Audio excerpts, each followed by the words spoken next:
บางคนออกเนี่ยแล้วนี่ยังมีตรงแต่$10ก็ยังไอเทรดบานนายให้ในครั้งวิดีโอมวยนี้ยมหมอปนับบางคนหนึ่งออกนี้ปีระบีบบังการ account เทรดคลูนให้จมเห็นที่มวยดำใบบังการ account เทรดคลูนในบ้านแต่ก่อนคนนี้กรองแต่โจในขนมชแนล Telegram บอสยมมั้งนี่บางคนออกนี้โจขนมชแนล Telegram บอสยมมั้งนี่โอเคไอ้บางคนออกนี้เคยเนี่ย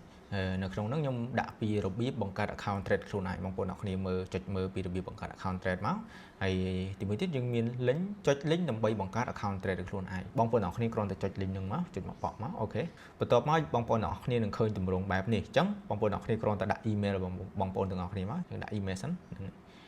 copy មកហើយកន្លែងនេះយើង verify ពី email ហើយយើងចុច get ហ្នឹងមកអញ្ចឹងយើងឆែកនៅក្នុង email ឃើញគេផ្ញើ code មកហើយនៅក្នុង email អញ្ចឹងបងប្អូនអ្នកគ្នាឆែកនៅក្នុង email ឃើញហើយអញ្ចឹងយើងគ្រីសកន្លែងនេះមួយទៀតនេះគ្រីសទាំងពីរមកបងប្អូនអ្នកគ្នានឹងឃើញ code គេផ្ញើ4ខ្ទង់ចូលនៅក្នុង email ហើយយើងយក code 4ខ្ទង់ហ្នឹងមកដាក់កន្លែងហ្នឹងមកហើយយើងចុច next ហ្នឹងមកបងប្អូនអ្នកគ្នាអូខេហើយបន្ទាប់មកគេឲ្យយើងដាក់ password បងប្អូនអ្នកគ្នាដាក់ password មកដាក់ password ដែលយើងចាំឧទាហរណ៍ខ្ញុំដាក់ធ្វើម៉េចឲ្យយើងមានសញ្ញាទ្រង់ជ្រូកសញ្ញាផ្កាយអីចឹងណាឥឡូវខ្ញុំដាក់ password របស់ខ្ញុំសិនហើយបន្ទាប់ពីយើងដាក់ password ហើយបងប្អូនអ្នកគ្នាចុចពាក្យថា run អញ្ចឹងបងប្អូនចុចមកបងប្អូននឹងឃើញទម្រង់បែបនេះអញ្ចឹងបងប្អូនទាំងអស់គ្នាកន្លែងខាងលើនេះយើងគ្រាន់តែដាក់លេខទូរស័ព្ទរបស់បងប្អូនទាំងអស់គ្នាមកឧទាហរណ៍ខ្ញុំដាក់លេខទូរស័ព្ទខ្ញុំសិនហើយបន្ទាប់មកកន្លែងនេះយើង select មក select ដាក់អីក៏បានដែរបងប្អូនទាំងអស់គ្នាអត់សំខាន់ទេកន្លែងហ្នឹងយើងចង់ដាក់អីក៏បានដែរ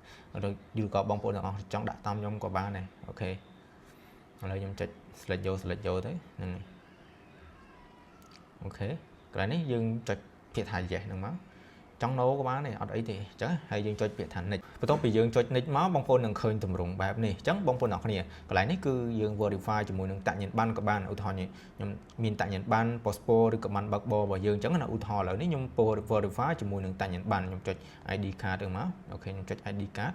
តោះមកខ្ញុំចុចពាក្យថា upload នេះខ្ញុំដាក់តាក់ញ៉ាំបានខាងមុខខ្ញុំអូខេអញ្ចឹងយើងដាក់តាក់ញ៉ាំបានរបស់យើងមកបន្ទាប់ពីយើងចុច next មកបងប្អូននឹងឃើញទម្រង់បែបនេះកន្លែងហ្នឹងគឺយើងអាច select យក account បាន account របស់យើងគឺមាន2បងប្អូនអ្នកគ្នាអញ្ចឹងបងប្អូនអ្នកគ្នាដែលចង់ trade account ផ្សេងគ្រាន់តែ select យក send account មកឬក៏បងប្អូនទាំងអស់គ្នាចង់ trade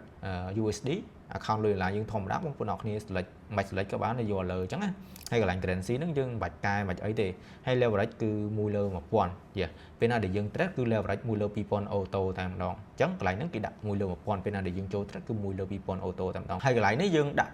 password សម្រាប់ login ចូលនៅក្នុង MT5 អញ្ចឹងបងប្អូនអ្នកគ្នាដាក់ password មកហ្នឹងហើយចង់ដាក់ដូចមុនក៏បានដែរឲ្យតែបងប្អូនចាំអញ្ចឹងណាហ្នឹងហើយអញ្ចឹងបន្ទាប់ពីយើងដាក់ password ហើយបងប្អូនអ្នកគ្នាចុច click ទាំង3មកចុច tick នឹងទាំង3 1 2 3ហ្នឹងណាបន្ទាប់ពីយើងចុច tick ទាំង3ហ្នឹងមកបងប្អូនអ្នកគ្នាចុចពាក្យថា done អូខេចុចពាក្យថា done មក